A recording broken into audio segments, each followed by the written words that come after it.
Social Media Pitfalls. Brought to you by Rogue Star Studio. I'm Frank Allen. Welcome to the video.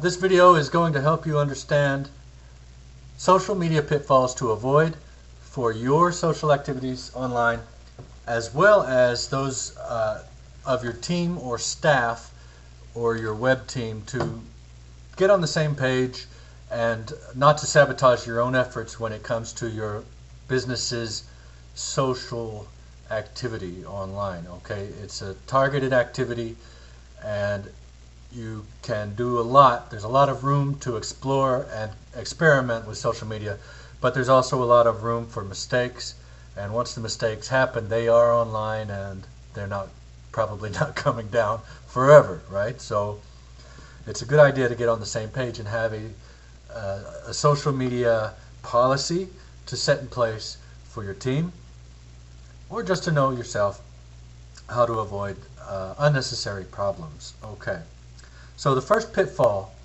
is in mixing your messages.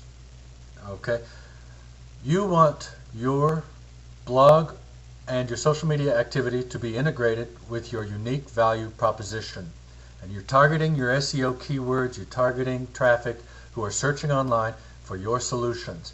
You do not want to clutter that up with a lot of unrelated topics.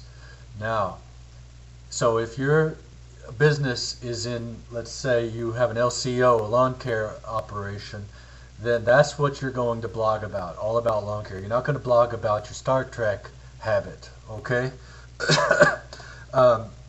So keep on point. Now, the only time I would say an exception there is okay is when you are in a local community setting and you are also promoting your personal brand. Maybe your personal brand has some equity. You're a popular person. You know a lot of people. And showing your personal side does have its advantages. It does include a measure of authenticity, which is beneficial for some. But if I had to wager a guess on your default setting, it should be stick to the point. Okay. Another pitfall is mixing your social roles. All right, now we all have social roles, and in psychology we call it role strain when these roles conflict. For example, we are a professional person, we are a family person, right? We are an elder, we are a younger.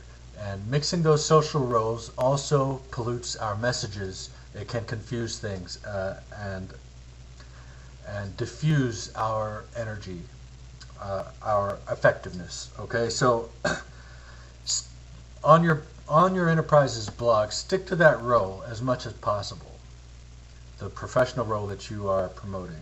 Okay, and that means, like I said, you're not venting about complaints.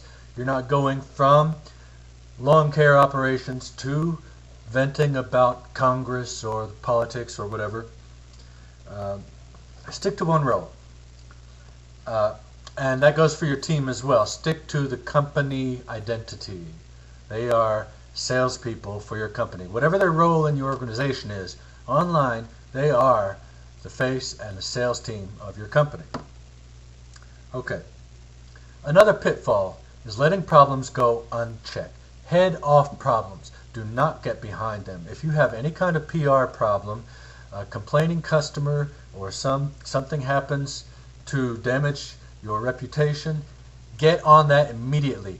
Do not neglect the online channel. The online channel gives you a platform for framing these problems in a way that will protect your brand and preserve your commitment to your customers. Okay? So it's very important to get ahead of these problems before they occur. Or I mean, when they occur, to get ahead of them. Okay, another pitfall is tinkering with your site's SEO, on-site and off-site. Instruct your team to stick to the program when it comes to your keyword plan and when it comes to your topical plan.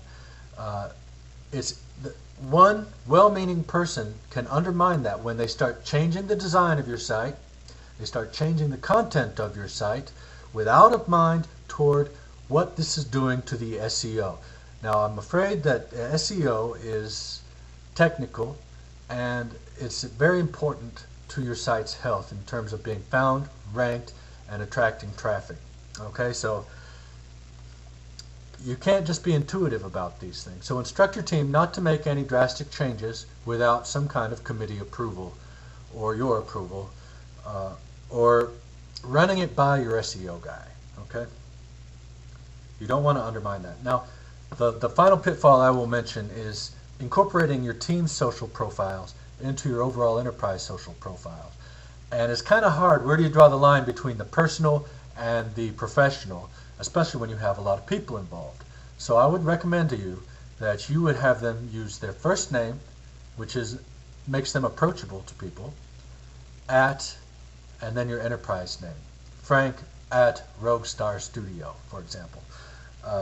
This is a good balance between being personally approachable, but still always being on point when it comes to your enterprise's social messages.